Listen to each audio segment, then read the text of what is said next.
Hello YouTube, it's Barbara Jean. I don't think this is going to be a very long video, but just had a couple things I wanted to say. I had, I don't know where to start first. Um, I woke up yesterday morning and the number 21 jumped into my head. I just was there. I woke up, 21, I heard 21. So I thought about it for a bit. 21, of course, 3 times 7 is 21. And I decided to look up the meaning of the number 21. This site is called Riding the Beast. Not a particularly nice name, but it's called Riding the Beast. Um, and I looked up the symbolism for the number 21. It is symbol of the person centered on the object or and either on himself. Number of the perfection by excellence, 3 times 7 according to the Bible. Symbol representing the unknown superiors of the great spiritual masters of the humanity. This number contains the ratio and principle of individuality, one with the cosmic differentiation of 20. Get that one. Represents the harmony of the creation. Number representing the union of the Trinity. As a result of the common action makes emerge the creation. Going down, which I thought was interesting. It says number representing the maturity and the responsibility for an individual. It expresses also the notion of chief. It is the it is the numbered representation of God and the temple, which I think is interesting. It's the numbered representation of God and the temple, and for this reason it is considered by the esoteric text as a divine number or sacred, which I thought was rather interesting. So it is the number of God and his temple. So, anyway, like I said, it just jumped in my head yesterday morning. I woke up, 21. There it was. So I thought I'd look that up and let you know. That's what I heard yesterday, which is, considering it's, like I said, the number of perfection 3 times. 3 times, when God says something 3 times, it is something you need to really pay attention to. Like when he says, whoa, whoa, whoa, 3 times, it's something like you need to pay attention. Or, um, verily, verily, I say. Sometimes God says something to me 3 times. When he says it 3 times, that's when your mind finally kicks in. It's a funny thing. Sometimes when he speaks to me, if I hear him the first time, my mind rejects it. It's the second time he says to me, I question it. The third time, I go, oh, you know. So sometimes it's like an awakening. Um, but anyway, I thought that was rather interesting. So I was just going to bring that to you. Also, I wanted to read a couple of verses for you. Um, like I said, it's because it's the number of perfection. Um, I think it's the number for spiritual perfection.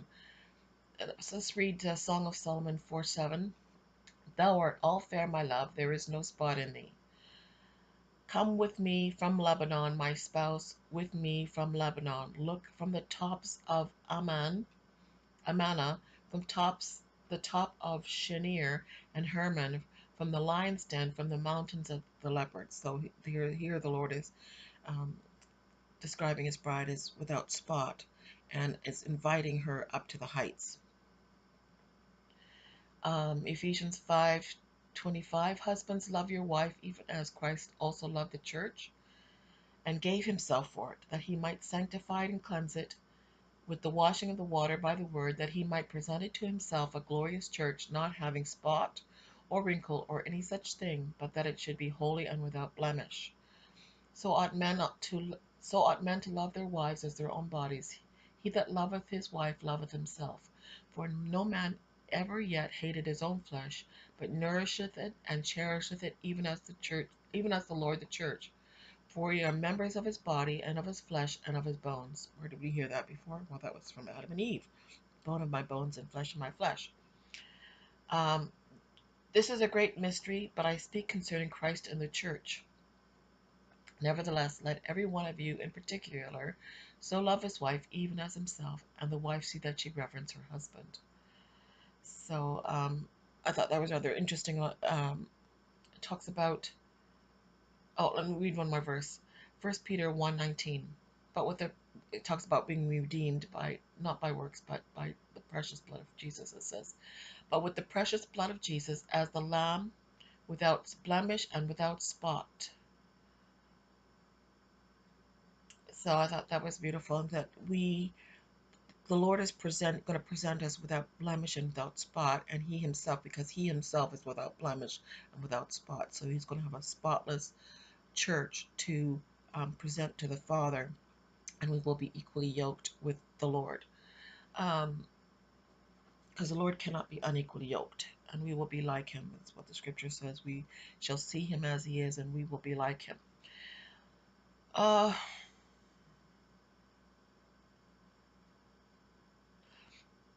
Also, number 21, I think, represents maybe the fullness of the Gentiles or something.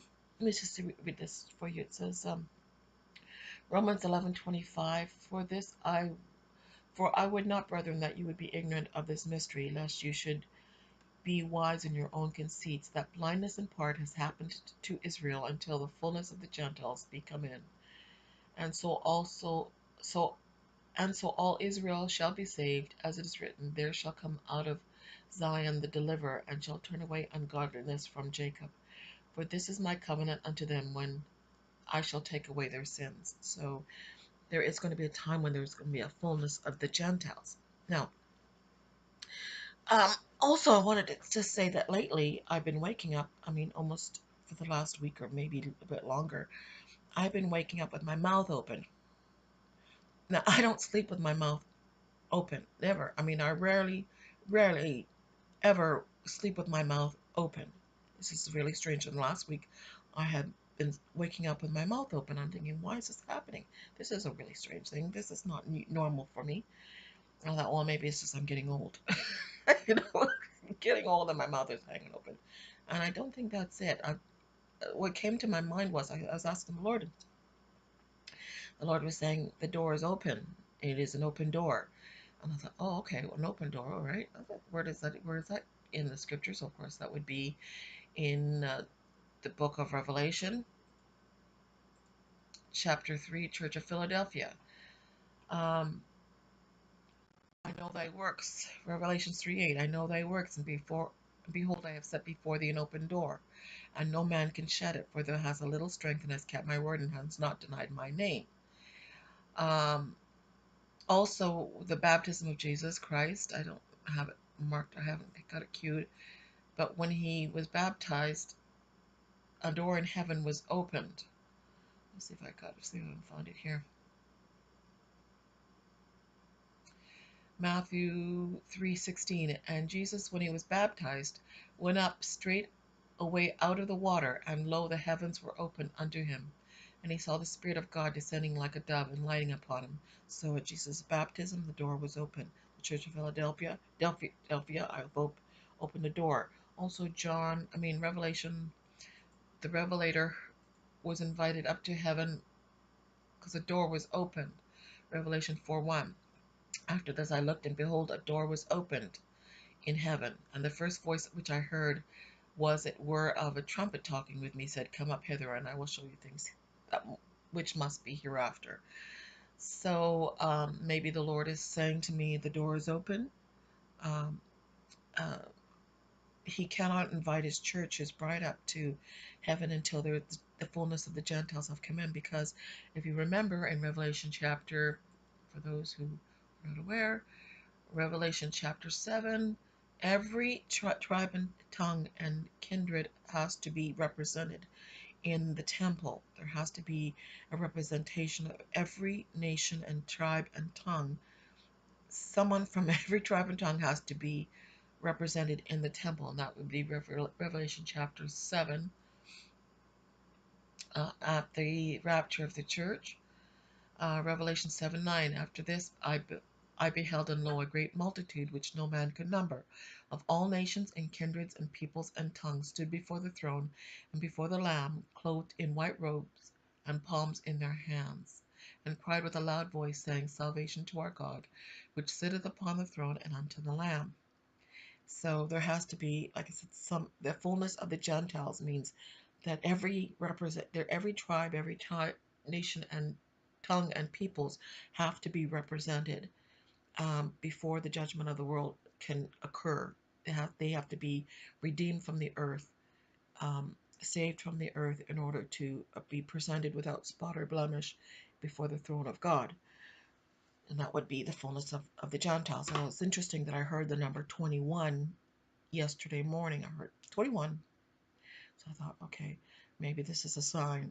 This could very well be a sign that the Lord is saying perfection, perfection, perfection, excellence, um, God in his temple, the fullness of the Gentiles, which of course the raptured church reside in the temple, which is what it says, Revelation chapter 7, verse verse 15. Therefore they are before the throne of God, and serve him day and night in his temple. And he that sitteth on the throne shall dwell among them. They shall hunger no more, neither thirst any more, neither shall any sun light upon them, nor any heat. And the Lamb which is in the midst of the throne shall feed them, and shall lead them unto living fountains of waters, and God shall wipe away all tears from their eyes. Interesting, I've been having problems with my eyes in the last couple of days, few days actually. I've been rather sore and crusty, especially on this eye here. I'm having some problems with my left eye. And I have a tiny bit of an infection in it. But it's also been rather sore and hard, and like I said, rather painful around the edges there. And I've been noticing in the last few days, since I have this mouth open thing, that you normally, when I have all this brain surgery, tears are just pouring down my face. And in the last few days, I've been noticing that the tears are drying up. I'm not experiencing all the constant waterworks. So maybe this is a sign here that the Lord is drying up my tears, or he's drying up the tears of his people. We have been crying buckets of tears for our people, for the lands, for the world. The prayers of the saints are being gathered up, and he shall wipe away all our tears. And maybe this is a sign that he's wiping away. We've got to that place of healing, of fullness, of perfection, that and our trust in our faith in the Lord is built, so that he's wiping away our tears. I just think that maybe this is another sign. Like I said, because like normally when he's doing all this brain surgery, the tears are just pouring out of my eyes. And so I think maybe, particularly with my left eye, he's doing some healing, and he's finishing up some work in my left eye. Um, anyway, I think it's rather interesting.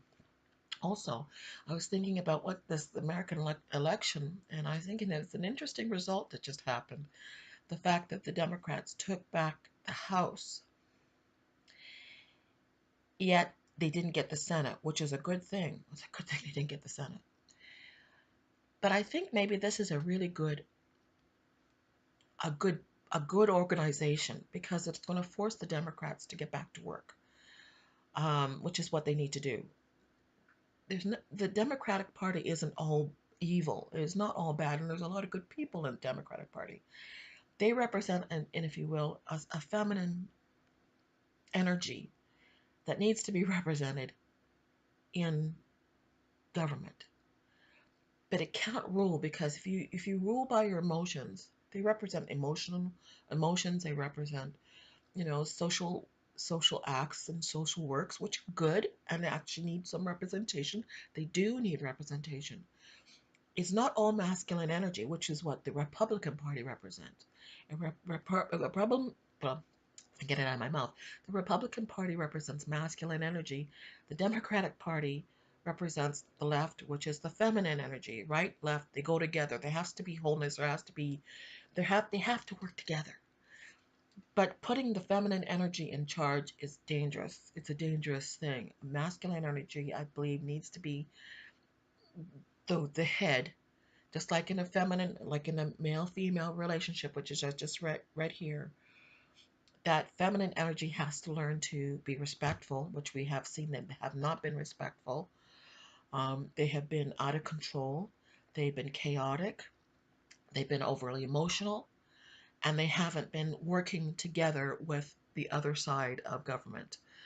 There has to be a representation of both, and they have to learn to work together, which is actually, I said, very interesting. What's this result in the American election? At first, I was disappointed, and then I started thinking about it. This could be a good thing. So anyway, hopefully they'll get back to work. And the last thing I wanted to talk about was this. Again, I was watching Paul Begley, and he had just put on one of his videos that a little boy, I believe it was in Australia or somewhere in, could be in Australia, I believe, and he was found floating in the ocean, and a fisherman found him floating. He must have been dead. I'm certain he had to have been dead. But when the fisherman pulled him out, God revived him and he came back to life. And this little boy was saved, and his name was Malachi, which think is an exact is it has to be a sign. This kind of thing doesn't happen for no reason. That is a sign. And when you look at the book of Malachi, this just recently happened. Malachi, of course, is the last book of the Old Testament, and it's a very interesting little book. It's not very long, but it's talking about cleansing the temple, basically. It's talking about God's love for Israel um, in the first chapter, and it's talking about the priests who have polluted the temple. It's about cleansing the temple. Is this a coincidence? No, it's not. It's a sign. This is amazing. It's about how these priests have come in and polluted the temple, and then it also talks about the people who were supposed to represent God have polluted the God's temple, and I was also talking about how the ruling class, which is the tribe of Judah, have also polluted the land. They profane the covenant. So he rebukes the priests, which is in Malachi the second chapter, Malachi 1 through 9. So he's talking about how the priests and those who serve God, who are supposed to represent God, Christians, have polluted the land, polluted the temple, polluted the worship of God. And he's also talking about the ruling class. Judah profanes the covenant. Judah, of course, like I said, was the ruling class.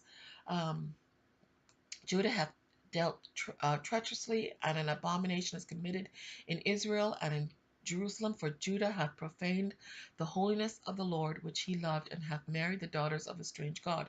So the ruling class have corrupted the land through their worship of false gods, of idolatry. So it's very rather interesting. I think you could kind of put this together with the world has been corrupted.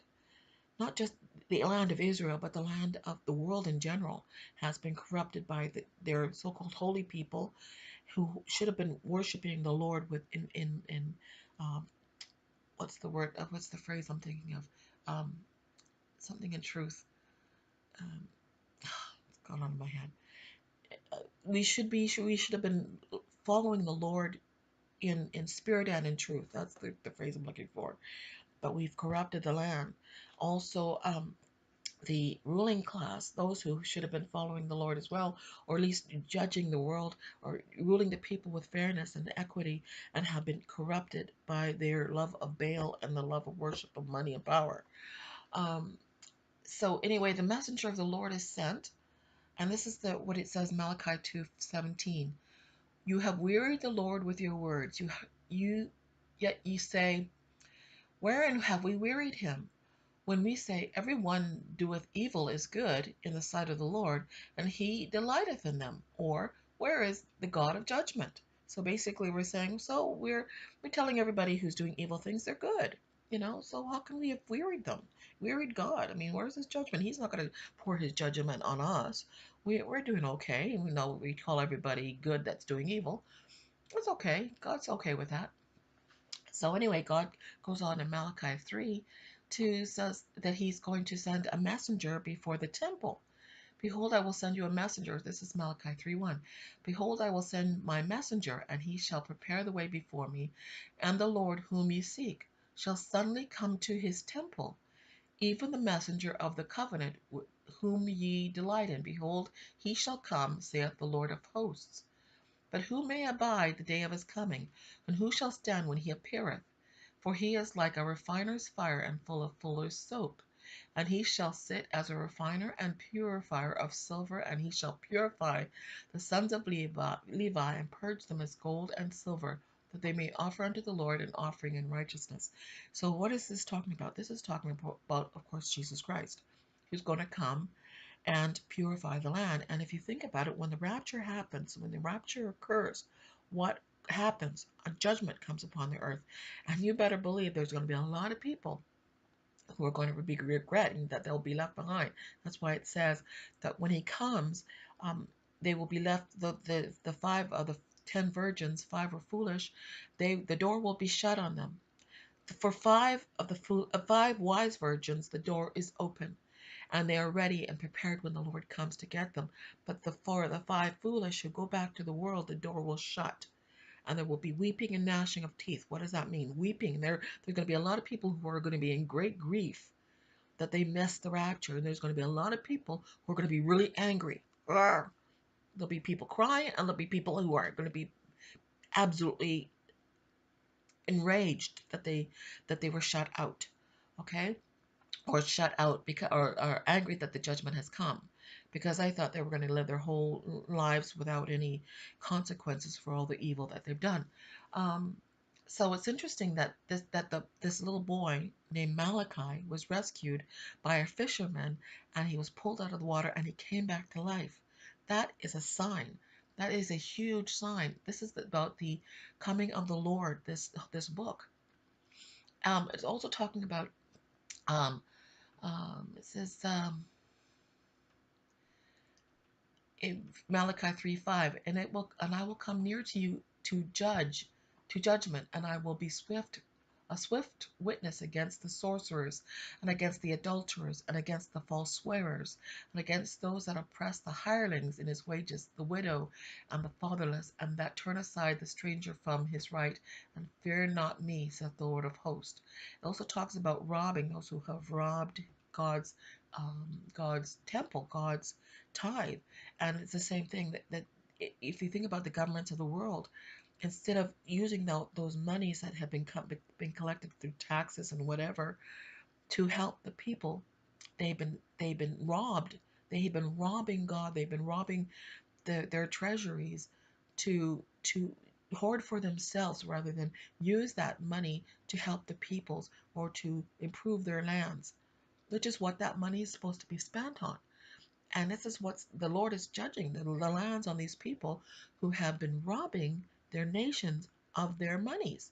Not just, I mean, they were robbing God his temple money, but also what that represents, I guess, like I said, the nations bringing in their tax money and then hoarding it or stealing it instead of using that money as it's supposed to be used for the good of the people.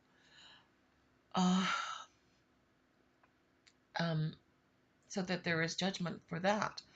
Um, And also, Malachi 4 talks about the great day of the Lord, um, coming of the Lord. Um, Malachi 4:1, for behold, the day cometh that shall burn as an oven, and all the proud, yea, all that do wickedly, shall be stubble, and the day that cometh shall burn them up, saith the Lord of hosts, and that it shall leave them neither root nor branch. But unto you that fear the name that shall the Son of Righteousness arise with healing in his wings, and ye shall go forth and grow up as calves of the stall. So it talks about blessings on those who fear the Lord, but those who are um, evil, the day of judgment has come upon them. Also, if you like, I said, going back to the book of Revelation, the open door of the Church of Philadelphia talks about an open door and how they shall, in Revelation chapter 7, talks about the nations all gathering before the in the temple of God at the rapture. And the very next chapter, the seventh seal, the seal is open, and then the seventh trumpet start to sound. And what happens?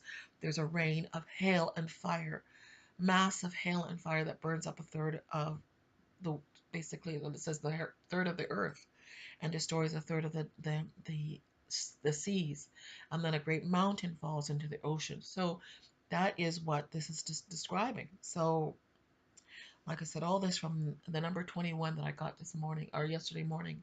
I heard the number 21. So I think maybe that's all I need to say on this video. Um, I think the signs are everywhere. I believe that we are living in the last days, and the Lord has been really pointing my mind towards the temple. The temple has been the focus of my thoughts in the last few weeks. And it's also not a coincidence that the mayorship of Jerusalem is talking about building. They're talking about the new mayor is going to have to turn his focus towards building a third temple. So is that a coincidence? No, it's not a coincidence. So if you have not given your heart and life to Jesus Christ, I would highly recommend you do so.